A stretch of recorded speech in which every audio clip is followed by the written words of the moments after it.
Comme le dit souvent coach Manda Sangai, le premier mari de la femme, c'est sa confiance en elle. Dans cette vidéo, nous allons débattre sur les 3 points sur lesquels une femme devrait se concentrer dans son mariage. Et comme vous connaissez déjà le concept de débat en cuisine, nous allons réaliser ensemble une mousse au chocolat. Je suis Madame Obama Isabelle, auteure du livre « Le célibat n'est pas un échec ». Le livre actuellement disponible sur Amazon par la maison d'édition Argent Livre. Si tu as envie de te procurer ton exemplaire, n'hésite surtout pas, tout sera dans le descriptif. Les 3 points sur lesquels une femme devrait se concentrer dans son mariage. Nous allons commencer par le premier, comme je l'avais déjà énoncé au départ, sa confiance en elle. Nous le savons déjà, même quand on voyage, quand on prend l'avion, très souvent, on nous le rappelle. En cas de danger, se protéger d'abord soi-même. Quoi de mieux que dans un mariage de se concentrer d'abord sur son propre développement personnel. Étant donné que dans le couple, on y apporte sa joie, sa paix, son amour et sa bienveillance. Donc il est important pour la femme de s'attarder sur son développement personnel. Une femme qui est sûre d'elle, qui réussit tout ce qu'elle entreprend parce qu'à l'intérieur d'elle-même, elle bouillonne de tellement de joie, de paix, de projets, d'assurance, de confiance en elle-même. Elle ne peut que réussir également dans son couple. Comment parvenir à être dans cette confiance en soi? Tout simplement en se nourrissant de ce qui nous fait plaisir. Qu'est-ce qui te fait plaisir, toi, aujourd'hui? Qu'est-ce qui te fait plaisir? Tu ne vas pas entrer dans une relation en te disant que « Oh, j'y vais parce que c'est le mariage. J'y entre comme ça. » Sauf que rapidement, comme tu es entré, tu vas ressortir. Tu vas très vite ressortir. Donc ici, il est vraiment important d'apporter une attention particulière sur le développement personnel de la femme en général. On nous a tellement appris à aimer les autres, mais très peu on nous a appris à nous aimer nous-mêmes, à nous gratifier nous-mêmes, à nous célébrer nous-mêmes. On sait tous de tout le monde, ou on sait tout de notre futur conjoint ou futur compagnon. Bon, bien sûr, on n'a pas encore le visage. Hein. On sait tout de lui, on s'imagine à peu près ce qu'il va aimer, ce qu'il ne va pas aimer. Mais sauf que nous, on ne sait pas réellement ce qu'on aime, ce qu'on n'aime pas, ce qu'on tolère, ce qu'on ne tolère pas. Justement, en parlant de tolérance, une femme qui a confiance en elle, elle ne tolérerait pas n'importe quoi venant de son compagnon. Parce que n'oublions pas, dans un couple, c'est comme une maman et son enfant. Ça veut dire que quoi? Ça veut dire que la maman, de la part de son enfant essaiera tout le temps de voir les limites de ses bêtises. Il va faire une bêtise, il va voir si maman va réagir. Si maman ne réagit pas, ça veut dire qu'on peut passer à l'étape supérieure. Il va faire une deuxième bêtise en se disant que non, ça passera. Maman ne va pas s'énerver. Donc c'est la même chose dans le couple. Donc dès le moment où on connaît ses limites, déjà ses limites à elle-même, peu importe qu'on soit en couple ou pas du tout, dès le moment où on connaît ses limites, on ne va pas permettre à ce que qui que ce soit nous fasse ce qui ne nous correspond pas ou ce qui ne nous va pas. C'est pour ça qu'on parle de développement personnel. On déterminera ses limites, on déterminera ses forces, on déterminera ses capacités à pouvoir se développer en tant que personne. Comme je l'ai dit dès le départ, dans le couple, on vient pour donner. Dans le couple, on vient pour donner. Ne peut donner quelque chose que si on a quelque chose en nous-mêmes. Si tu es rempli de développement personnel, si tu es rempli d'amour, tu pourras aisément en donner un peu à ton compagnon. Là, j'ai mis le chocolat à fondre au bain-marie. Par la suite, on va rajouter du beurre. Mais en attendant, j'ai eu à séparer le blanc d'œuf des jaunes. On va monter les blancs d'œufs en neige. Alors, Ici, ça va tout doucement. Je rajoute du beurre à fondre également. On va laisser la préparation fondre tranquillement au bain-marie. Et pendant ce temps, nous allons mélanger le sucre avec du jaune d'œuf pour ainsi débuter notre mousse au chocolat. Donc, comme je le disais déjà, madame, pour que tu puisses entrer dans un couple, il faut que tu aies quelque chose à apporter. Pour que tu puisses entrer dans ce mariage que tu souhaites tant, qu'est-ce que tu apportes? Comme j'entends souvent dire, j'apporte de la prière. Mais non, même cet homme sait prier. Et on entre en couple pour créer un couple. On n'entre pas en couple pour continuer à être seul. On entre en couple pour créer une entité externe qui sera constituée de 2 personnes. C'est la raison pour laquelle il est vraiment important de dissocier sa personne et le couple. Ce qui nous amène également au deuxième point important sur lequel il faut que madame s'attarde, qui est le couple. Le couple, pourquoi? Parce que, comme je le disais déjà, c'est une entité externe. C'est une entité que vous allez créer avec monsieur. Il faudrait nourrir cette entité.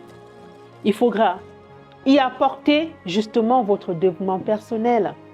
C'est justement, comme je le disais déjà, toute cette joie que vous aviez, que vous allez mettre dans ce couple.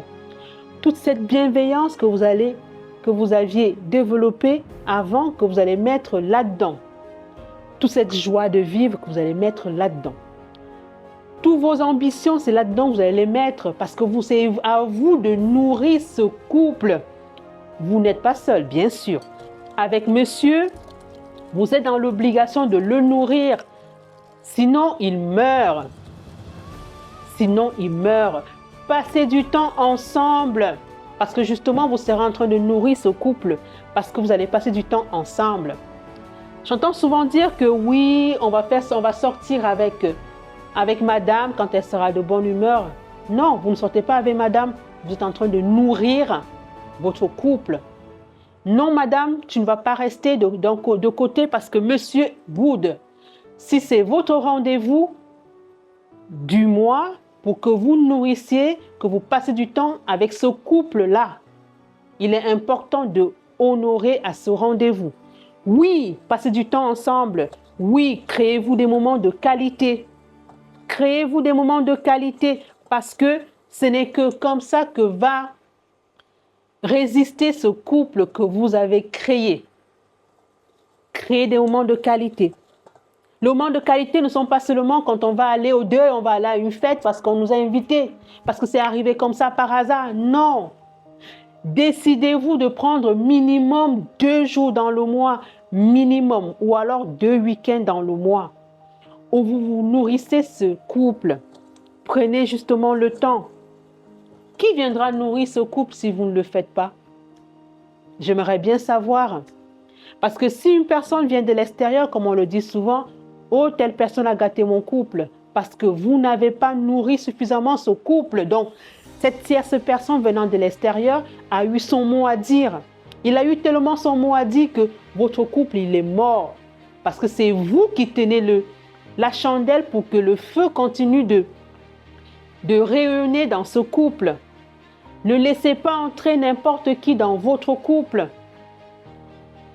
Nourrissez-vous, encouragez-vous, encouragez ce couple à pouvoir continuer d'exister.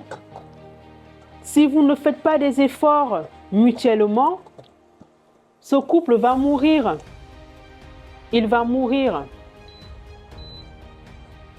Donc, votre couple, c'est vous qui avez la clé en main. Vous l'avez tout entre vos mains.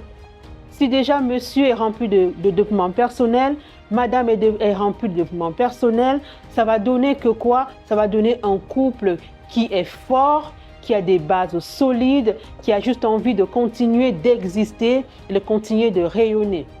Parce que petit à petit, vous allez y mettre de la joie, vous allez y mettre tout ce qu'il y a de bien pour que ce couple continue d'exister. Comme je l'ai dit déjà, prenez des temps de qualité. Faites-vous des cadeaux. Vous ne faites pas les cadeaux à l'individu, vous faites les cadeaux à votre couple. Parce que c'est votre couple qui va continuer d'exister. Madame sera toujours fière de dire « Oh, mon couple se porte à merveille » parce que justement, son couple se portera à merveille. Parce que justement, le fait de recevoir un cadeau de son chéri, elle va s'en souvenir toute sa vie. Le fait que monsieur reçoit un cadeau de madame, ce n'est pas toujours les Bermudas. Hein?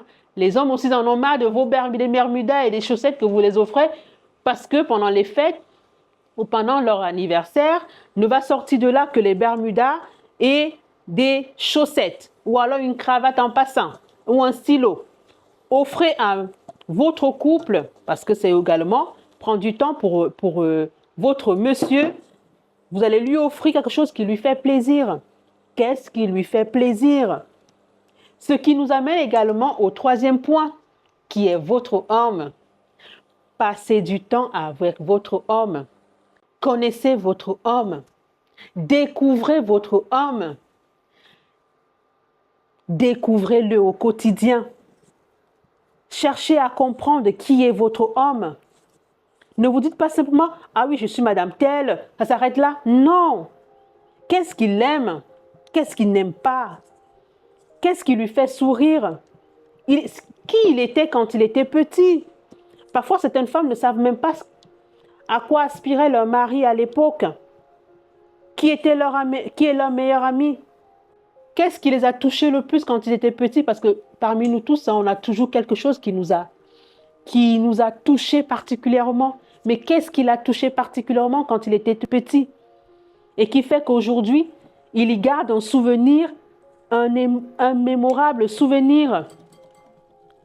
Cette chose, c'est quoi? Est-ce que vous y avez pensé? Intéressez-vous à votre homme. Ce n'est que comme ça que vous allez le valoriser. Parce que non seulement il se sentira bien avec vous parce que vous aurez pris le temps de l'écouter. On dit souvent que la femme n'écoute pas parce qu'elle est toujours en train de parler. Cette fois-ci, donnez du temps à votre homme.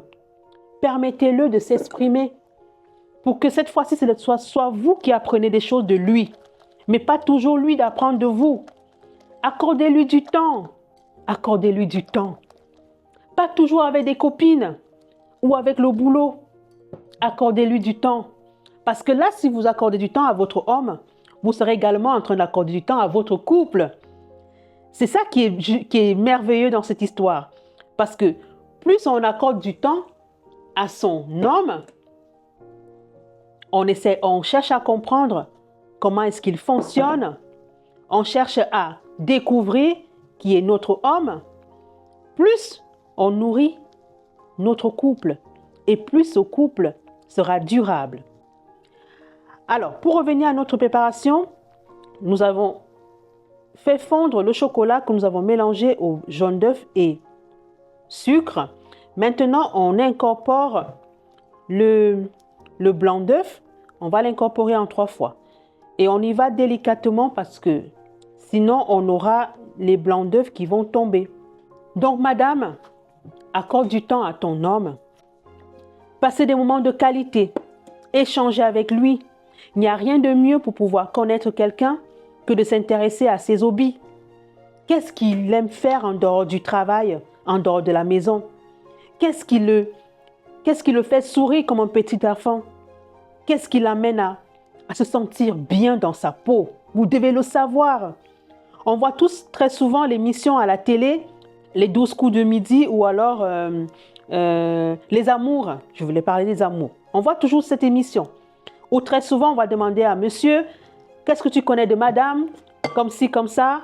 Mais il y a des femmes qui ne savent rien de leur homme. Parce que tout ce qui les intéresse, c'est que moi je veux, moi je veux. Dans un couple, on vient pour donner. On vient pour donner, mais en même temps, on vient également pour recevoir. Parce que quand on sera en train de donner, si je donne, l'autre sera en train de me donner. Donc, pour que je puisse le donner, il faudrait que je sache réellement qui il est, que j'apprenne à le connaître, que je m'intéresse à lui. Donc, madame, intéresse-toi à ton mari. intéresse-toi à ton mari. Il n'y a rien de plus beau que l'on puisse te réveiller même dans la nuit et te poser des questions sur l'enfance de ton mari, que tu puisses y répondre sans réfléchir, que ça devienne quelque chose de naturel chez vous. Donc, intéressez-vous à votre mari. Accordez-lui du temps. Il y a un temps pour être avec des copines, il y a un temps pour nourrir son couple, et il y a un temps pour écouter son homme.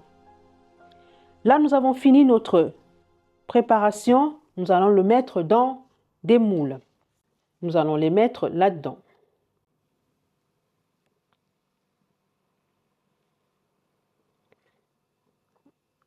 Alors, donc, comme je le disais déjà, intéressez-vous à votre homme. Il n'y a pas de secret miracle pour que votre couple puisse durer. Il n'y a pas de miracle. Oui, l'on me demandera, est-ce que toi-même tu es marié pour donner des conseils pareils? Non, je ne suis pas mariée. Mais c'est au travers de mon erreur, au travers de mes erreurs passées, c'est au travers de ma relation passée qui n'a pas marché, que je me suis aperçue des erreurs que j'ai commises. Et c'est comme ça que j'ai appris. Et c'est pour ça qu'aujourd'hui, je me permets de dire ce que je dis là, concernant le mariage.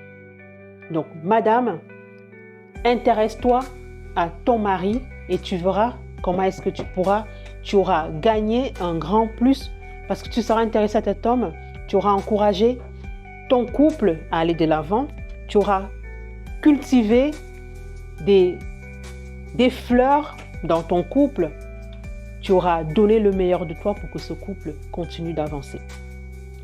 Nous voici arrivés au terme de notre vidéo. Le rendu de notre réalisation est juste devant nous.